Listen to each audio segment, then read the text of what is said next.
I'm never going to remember all this. Anyway, hello and welcome to the United Stand. This is your Manchester United versus Aston Villa preview, plus the catch-up on the news we didn't talk about this morning. Maguire's wanting to leave potentially. Neville, the Southampton midfielder. Timber, lots of things to talk about that. We will be previewing the Villa game first as well. Don't forget, tonight I'm live on TalkSport from 7:30 till 9 o'clock. Call in. I want loads of United fans calling in about the protests and the sale. Let's have our voice heard. Protests tomorrow as well. Loads going on. Let's get into it. So look, the first thing we're going to talk about is Aston Villa against Manchester United. And I think the headline has to be 6 points ahead of Villa and Spurs with 2 games in hand. Villa are on it, like a car bonnet. They're absolutely incredible. I think they broke some record where they're the first team under a new manager to score in their first 20 games with him in charge. More impressive for me is that since they lost to Aston Villa, they've been unbeaten in 10 Premier League games. They've won 8, they've drawn 2, they've only conceded 3 times in the last 10. They are absolutely in unbelievable form. I actually think we might get a draw out of this. I think the incredible thing about Aston Villa is that their team is so... I mean, Ashley Young's been playing at right back. It's Konza and Mings at centre back. Their midfield is Dendoncker and Luis. They've been playing, I think, Bendia, McGinn and Jacob Ramsey behind Watkins. Obviously, Martinez in goal. It's just all about the system and the coach. Getting the maximum out of a system and a set of players. They've done incredibly well, really well. But look, we're about Manchester United. That's what we're about. So I want to go to how I would line up and how I think this game is going to go. But before we do all that, let me just shout out the TUS Predictor game very, very quickly. If you have been playing this, you'll probably really enjoy it. 10 situations within the game that you predict. You know, it could be amount of corners, higher or lower than 4, etc. like that. This is the 4th time we've done it now for the Villa game. For the Spurs game, 5 of you actually won, getting 9 predictions correct. You won £259 each, which is fantastic. So that's all you've got to do is predict 10 outcomes from the game. You compete against each other. People at the top win cash prizes. If you want to play for fun, there's a free version of the game where you could actually win a share of £100 just playing it free. Or if you like, you can compete in the to get a winning share of the 2,500 prize pot in the paid version. Links in the video description. Give it a go. You must be over 18 and please gambleaware.com. Terms and conditions apply. With that said, let's dive into the show and discuss the upcoming Manchester United match, which I will do seamlessly by just touching this touching this button, and that's how I would line up against Aston Villa. I think it's going to be tough. I really do. As I say, the headline for me is that we are 6 points ahead of Villa, and we are 6 points ahead of Spurs with 2 games in hand. Plenty of home games to come. We've got Chelsea at home. We've got Wolves. We've got West Ham away. I think we've got Fulham.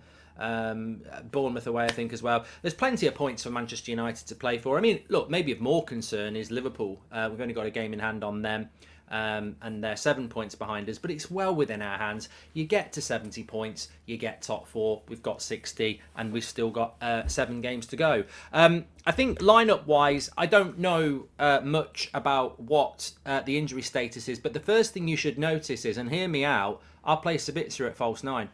I really would. I don't know why Sabitzer didn't get any game time against Spurs. I don't think Sabitzer's really done a lot wrong in the last few weeks. I understand why he brought Fred for Eriksen to try and get a little bit of physicality and tenacity into the midfield, but we're at home against Aston Villa. I think if we pay them too much respect, they'll beat us. I think we've got to have our own plan. I can see there being goals in this game. In fact, I'm going to go for a 2-2 draw. I think that... you've got to find a way to get Sabitzer into the team. You can't drop Eriksen. So I think that Martial was really poor. I'm a big fan of Martial, but he basically played to the people that don't rate him. Like, you know, there didn't appear to be a lack of interest. He couldn't get into the game. I think Rashford does work better off the left. Anthony on the right, I've got no problem with that. And therefore, it's either put Sancho on the left and put Rashford down the middle, which I wouldn't do, or you play Martial, or you try something a little bit different, and it can't be Weghorst. So for me, I would try something a little bit different. I'd go Sabitzer down the middle, interchanging with Bruno, Eriksen, Casemiro, and then play Anthony and Rashford off the wing. I don't for 1 minute think he's going to do it, and actually, if you could guarantee me a decent Martial performance, I would start Martial over Sabitzer, but it can't be Weghorst. And I don't think he'll go with Sancho on the left with Rashford down the middle. So I think Rashford's got to be off the left. So, look, probably will be Martial. In relation to the back four, I just haven't changed it. I think that Wan-Bissaka, Dalot are our best two fullbacks if you're going to play Luke Shaw at left centre-back. And obviously that means Lindelof plays right centre-back. Now, obviously Harry Maguire comes into this game. I don't know whether he's fit, but regardless of whether Maguire plays or not, I don't care about that. I'm not bothered whether he starts, if he's going to play, Lindelof has to be dropped. The most important thing for me is that Luke Shaw has to be our left-sided centre-back for the rest of the season. He is so much better than anyone else that can do that role. Martinez is injured for the season. There's no doubt that Martinez is our best left-sided centre-back, but Luke Shaw is not far off him. He is left-footed, he is mobile, he reads the game really well, he's decent in the air, he's got a good pass on him. The Martinez drop-off to Luke Shaw isn't that severe. The Martinez drop-off to Maguire at left-sided centre-back or Lindelof is huge. Luke Shaw has to play left-sided centre-back. Now, he might put him at left-back to play Maguire and Lindelof. I think that is completely and utterly dangerous against a team like Spurs. A team like Aston Villa. I think Luke Shaw's got to play left-sided centre-back. So if you're going to play Maguire, you've got to drop Lindelof. Personally, I'd probably play Lindelof, but Luke Shaw, left-sided centre-back, has to play there. And considering the wide width of Villa isn't out-and-out wingers, it's been sort of McGinn and Jacob Ramsey, I think the low at left-back is not... you can't put Malacia into it anyway, can you? So that's how I would line up, and I would go for... I think I'm going to go for a draw in this game, and ultimately, that's why dropping the points against Spurs was so disappointing, because I think Villa was always going to be a difficult game. I mean, we are playing a team that has won 8 of their last 10, drawn the other 2, and only conceded 3 goals in their last 10 games. They are on an incredible run. They will score because they've scored in every game under Emery. But we owe them a beating. They beat us at Villa Park, didn't they? Back in, was it October? So, look, there's no point being, reserved in a game like this. We're playing a very good team who will be very much up for it, who are desperately trying to get into Europe. I don't really think Villa's target is Champions League football, but I think they probably come into this game, I mean, marginally, would you say, as I say, I think a draw is the respectful prediction, because some people will say, well, Villa are coming into it favourites. I don't think any team should be coming to Old Trafford as favourites. Even Man City shouldn't be coming to Old Trafford as favourites. It's Old Trafford, it's Manchester United. We've had a good season, but I think a draw is probably the most likely result that I can see, and it's going to be a very interesting game, of course. But don't forget, it's not all about the football tomorrow. 18 minutes is what the protest is asking people to stay outside of the ground. Obviously, if you're at the game tomorrow or you're going to be part of the protests, then that is all out there for you. And we would encourage people to get involved in that. Obviously, it's your own choice, but ultimately, we want a full sale, don't we? So it'll be a very interesting day tomorrow with regards to that anyway. But also it's a massive game, isn't it? And, I feel for Ten Hag and I feel for the players, because ultimately the fans are doing this for the betterment. It's short-term pain for long-term gain, isn't it? It's putting that message out there that one game against Aston Villa for 3 points is minuscule compared to the last 17 18 years of the Glazers and what could be the and remember, it's your future. It is your future. If they decide to stay, then that becomes a problem, doesn't it? It becomes a problem where you'll suddenly realise, protesting before a Villa game is insignificant in your time compared to the next 15 years of being under whatever ownership the Glazers decide that is bad. So, look, it's a big, big day tomorrow. I actually couldn't believe it this morning. This morning when somebody in the live chat put a comment in that Gary Neville had said that he felt sorry for Sir Jim Radcliffe, and he didn't say that. He didn't say that at all. What he said was words to the effect of, to be fair to Sir Jim, he clearly can't afford to buy 70% at the moment, so he's probably trying to buy 50%, and then in the next 2 years he'll try and get rid of the Glazers, Joel and Avram, 20%. That's what Gary Neville said. Now, whether you agree with that or not, that's what he said. He didn't say that he sympathised with Sir Jim, really. But look, my reaction to that is, what a terrible, selfish plan that is. You can't. The big takeaway is you can't afford to buy Manchester United. So you're going to buy what you can afford now and hope in 2 years that you can afford to remove the Glazers. I mean, ultimately, we would be getting an owner who is saving up to get rid of the other two Glazers. Does that sound like a club that's going to build a stadium, back the manager, build the infrastructure, when we've got an owner who can't afford to get rid of the Glazers now, but he'll try and do it in 2 years? It sounds like a bloody mess, to be honest with you. So look, forget about Sir Jim, forget about whatever you think. This is about a full sale. We want a full sale, and we want a full sale now. We don't want, oh, maybe you'll do it in a couple of years' time. We need it now. That's what we need at Manchester United. Anyway, there's a few bits of... so that's the preview. Well done. Don't forget to play the TUS Predictor. You could be in the cash prizes. Remember, you've got to be over 18 and gamble responsibly, but you can play the free game as well. There's a £100 prize up for that. Good fun. Play against each other. Don't forget to do it. Link in the description, and... scan the QR code next to me when that comes up in a minute. But what I want to talk about is some of the stuff I missed this morning. There was some good stuff that came out this morning around sort of general news, and we were locked in on the sale, and we spoke a bit about Mason Greenwood. But some interesting things I just wanted to go through. The first one really is Timber of Ajax. He was Erik ten Hag's #1 target last summer. He's basically come out and said, a transfer is getting, this is from the player himself, a transfer is getting closer. There's a lot of specific interest, and I have made agreements with Ajax. Last summer they asked me to renew and stay for one more season. I've done that out of the love of this club. So Timber is moving this summer. We always knew that last year. We did always know that last summer actually. And the interesting thing is he still now a player for Manchester United that is a target for Manchester United? In his own words again, he says, I know how great it is to play with Lisandro Martinez, though my performance didn't depend on him. We were amazing together, especially with communication. It doesn't surprise me that he played so good for Manchester United before his injury. I mean, look, Ten Hag wanted Timber. He didn't get him. He went for Martinez. Is that the end of the Timber interest because he got Martinez? Or would Ten Hag want Timber and Martinez? I like Timber. You know, I was very disappointed we didn't get him last year. I'm a bit loath to go down that road again if it's going to be a waste of time. But ultimately, you know, we need a right-footed centre-back that can deputise for Varane. I think it would be really interesting. My only reservation is, actually, and I don't want to sound like Jamie Carragher, is can you have two 5'10" centre-backs in the Premier League? You can. You've got to play in a very specific way to do it, and you've got to be very, very careful about being exploited by height, but you can do it. And if Ten Hag decides to go down that route, that's great. I would prefer Kim Min-jae, I will be honest, but the reality is there are options there, and it all feeds back into the ownership again, doesn't it? So look, interesting. There's definitely, he's definitely going to be on the move. Where will he go? Very, very interesting to see. Also, I don't know whether you heard Harry Kane, just talking about players actually openly speaking about transfers. I don't know whether you heard Harry Kane responding to United fans singing "We'll see you in June" on Thursday night. He basically said, I heard what they were saying, but I'm just focused on the team and trying to finish strongly.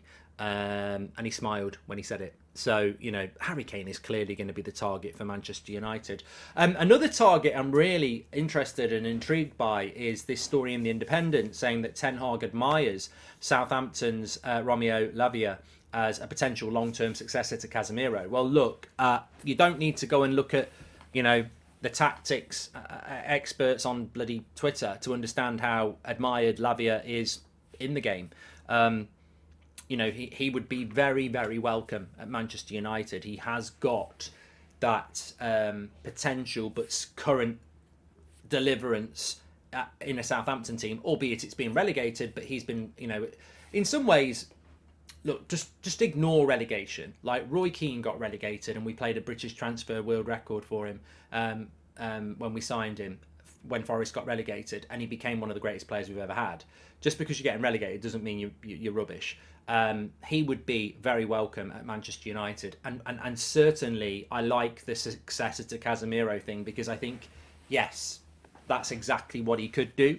I also think that we're crying out for a player to play with Casemiro when you're going to the Etihad or the Emirates or Anfield. You cannot play Eriksen and Casemiro in those sort of games. They get run over. You've got to have a bit of, you know, you've got to have two players that can have a little bit of a bite in there.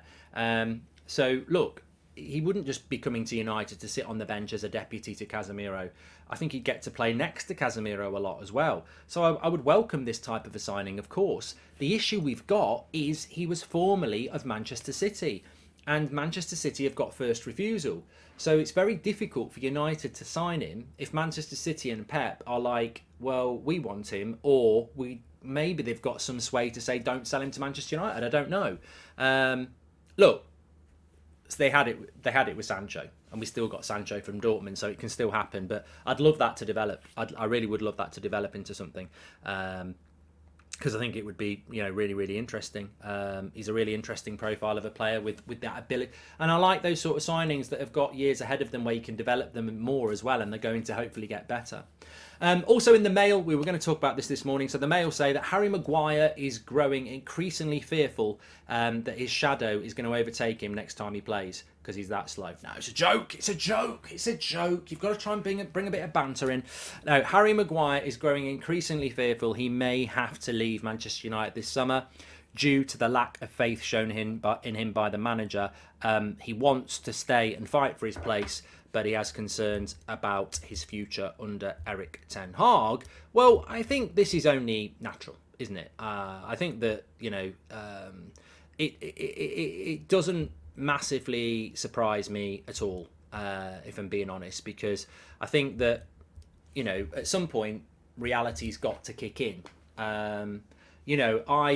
I actually admire Harry Maguire and his self-confidence and belief, because it's very rare that you get a footballer who's that bad that thinks so highly of themselves.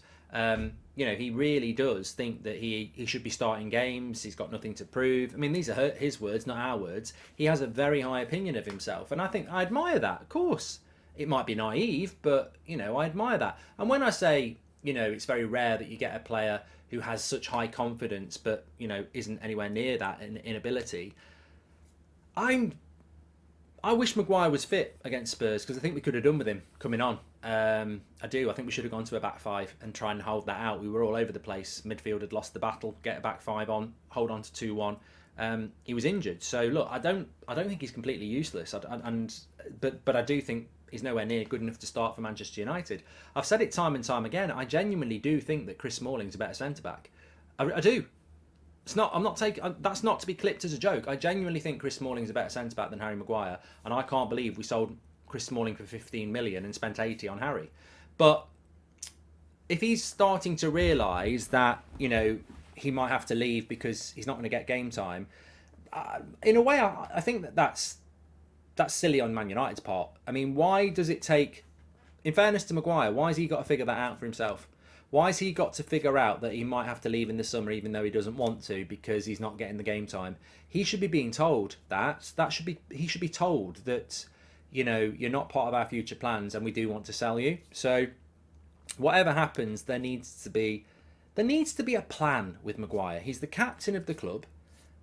He's on a big contract. Is he going to start, or is he just going to hardly ever play? And if he's hardly ever going to play, then obviously he needs to sort of move out, because he's still England's starting centre-back, and I would argue there's plenty of centre-backs out there that are playing regularly that deserve a chance. I mean, look, we're playing one. Tyrone Mings is playing better and more regularly than Maguire at the moment. So that's the problem that Harry Maguire's going to have. I mean, Tomori is criminally not looked at. Smalling's not been looked at. Southgate's not interested because they play in Italy, but there are centre-backs that are playing well in the Premier League and they're playing regularly, and Maguire does need to look at that. So, look, I never say never. He might be our starting centre-back next season, but I think there'd be problems if there are. But, yeah, I mean, it can only be a positive thing if he's actually realising he needs to look at his long-term future, because, look at the situation now. Martinez and Varane are both injured, and he's still really not starting because Lindelof and Luke Shaw are a better pairing, which makes him fifth choice centre back again. I don't know whether he is fifth choice centre back, to be fair, because he couldn't play against Brighton. He was suspended and he was injured against Spurs, so maybe he comes straight back into the team for the Villa game with the armband. I don't know, but he's certainly not. I would say, ranking our centre backs, Martinez and Varane are first choice and Luke Shaw's third. So Anyway, thanks everyone for watching. Make sure you smash a like on the video and subscribe. Don't forget to play the TUS Predictor game. You've got to be over 18 to play it, but some good cash prizes up for the grabs there. Playing 10 questions related onto the Villa game. You can also play the free one as well. And don't forget, get yourself over to Talk Sport tonight. Between 7:30 and 9 o'clock. We're live on Talk Sport YouTube channel. The Mark Goldbridge Show. Call in. It's a call-in show. There's not been many Premier League games today, so I really want to get it going about Man United. I want to get it going about the protests. I want to get it going about the Glazers. We've got a great opportunity here. It's on national radio. Let's get our voice heard. That's what it's all about. I'll see you over there. Thanks everyone for watching. Smash a like and make sure you subscribe. I'll speak to you all in a bit.